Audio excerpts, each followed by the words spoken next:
আসসালামু আলাইকুম। আশা করি ভালো আছেন। এই সময়টাতে আবহাওয়ার বৈরিতার কারণে শিশু স্বাস্থ্যের বিভিন্ন মাত্রার অসুস্থতা পরিলক্ষিত হচ্ছে। এর মধ্যে সবচেয়ে বেশি যে সমস্যাটি নিয়ে বাবা-মারা আমাদের কাছে আসছেন, তা হলো শিশুর জ্বর। বাচ্চাদের জ্বর বিভিন্ন কারণে হয়ে থাকে। এই কারণগুলোর মধ্যে সবচেয়ে বেশি যেই মাত্রার কারণগুলো আমরা দেখছি, তা হলো ভাইরাসজনিত জ্বর, নিউমোনিয়া এবং ডেঙ্গু জ্বর।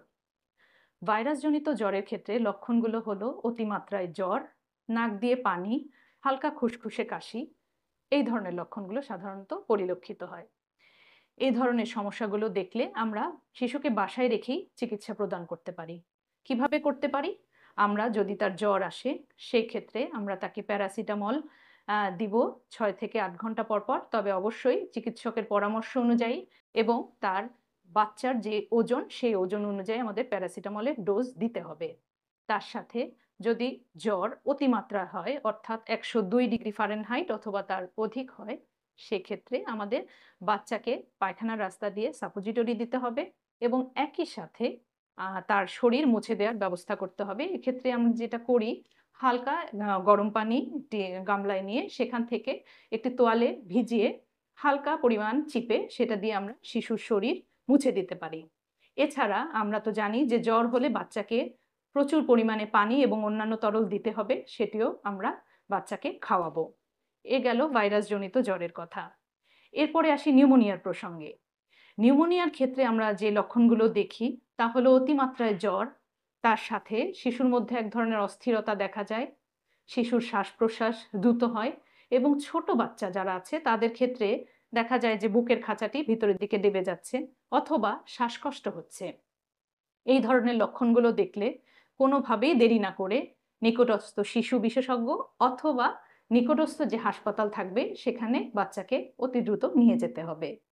আর তৃতীয় যে জ্বরটির কথা আমরা বলবো, যেটি সিজন এখন চলছে, সেটি হচ্ছে গিয়ে ডেঙ্গু জ্বর।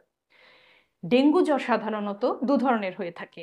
একটি হচ্ছে সাধারণ ডেঙ্গু জ্বর এবং অপরটি হচ্ছে রক্তপাত সহ ডেঙ্গু জ্বর। যদি সাধারণ ডেঙ্গু জ্বর হয়, সেক্ষেত্রে লক্ষণগুলো হলো অতিমাত্রায় জ্বর থাকে, জ্বরের সাথে বাচ্চার মাথা ব্যথা, চোখ ব্যথা, চোখের পিছনটা ব্যথা, তারপরে শরীর ব্যথা, এছাড়া গিরায় গিরায় ব্যথা, এগুলো থাকে। বাচ্চা পেট ব্যথারও কমপ্লেন করতে পারে, তার সাথে বাচ্চার ডায়রিয়া নিয়েও আসতে পারে। এ ধরনের লক্ষণগুলো যদি থাকে, সেটাকে আমরা বলি সাধারণ ডেঙ্গু জ্বর।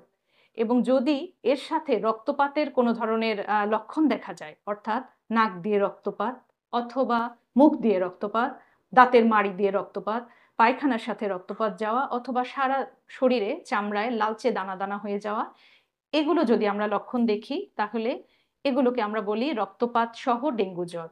যদি সাধারণ ডেঙ্গু জ্বর হয়, সেক্ষেত্রে আমরা ভাইরাসজনিত জ্বরের মতোই বাসায় রেখে রোগীকে চিকিৎসা প্রদান করি, অথবা অর্থাৎ সাধারণ জ্বরের মতোই তাকে বাসায় রেখে প্যারাসিটামল দেওয়া বা অন্যান্য আনুষঙ্গিক জিনিসগুলো আমরা করব। কিন্তু যদি কখনো কোনো ধরনের বিপদ চিহ্ন দেখি, অর্থাৎ বাচ্চা অতিরিক্ত নেতিয়ে পড়ছে অথবা বাচ্চাকে মনে হচ্ছে অতিরিক্ত দুর্বল, সে একেবারেই খেতে পারছে না অথবা ঘন্টায় ৩ বারের অধিক বমি করছে, পেট ব্যথার কমপ্লেন করছে, এই ধরনের, অথবা যেটা আমরা বললাম যে রক্তপাত যাচ্ছে কোনোভাবে, সেই ক্ষেত্রে কোনোভাবেই বাসায় চিকিৎসা করা যাবে না। এই ধরনের বাচ্চাকে দ্রুত হাসপাতালে নিয়ে গিয়ে শিশু বিশেষজ্ঞের তত্ত্বাবধানে অবশ্যই তার চিকিৎসা প্রদান করতে হবে।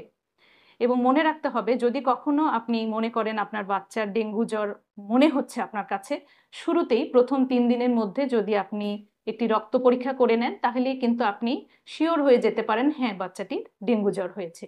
তো এই ক্ষেত্রে আমাদের সতর্ক এবং সজাগ দৃষ্টি রাখতে হবে, যেন আমার বাচ্চাটিকে আমি মশা থেকে দূরে রাখতে পারি। মশার থেকে যেভাবে প্রতিরোধক ব্যবস্থাগুলো আমরা নিতে পারি, মশারি টাঙানো অথবা তার গায়ে রিপিলেন্ট ব্যবহার করা, মশক নিধন করা, আশেপাশের বাসার আশেপাশে পরিচ্ছন্নতা রাখা, মেনটেন করা, এগুলো আমরা যদি মেনটেন করতে পারি, তবে আশা করা যায় ডেঙ্গু জ্বর থেকেও আমরা আমাদের বাচ্চাদের সুস্থ রাখতে পারবো। তো আজ এ পর্যন্তই। ধন্যবাদ আপনাদের। আমি ডাক্তার মালিহা আলম সিমি। আমি শিশু বিশেষজ্ঞ হিসেবে কর্মরত রয়েছি ঢাকা মেডিকেল কলেজ হাসপাতালে। এর পাশাপাশি আমি long life diagnostic and consultation centre, যেটি কলাবাগানে অবস্থিত, এখানে প্রতিদিন রবিবার থেকে বুধবার বিকেল 4টা থেকে 6টা পর্যন্ত নিয়মিত শিশু রোগের চিকিৎসা প্রদান করে থাকি। তাই আপনার যদি কোনো বাচ্চা অসুস্থ হয় অথবা মনে করেন যে নিকটস্থ একজন শিশু বিশেষজ্ঞকে দেখাবেন, আপনি নির্দ্বিধায় চলে আসতে পারেন লং লাইফ ডায়াগনস্টিক এবং কনসালটেশন সেন্টারে। ধন্যবাদ। আপনারা সবাই সুস্থ থাকুন, ভালো থাকুন।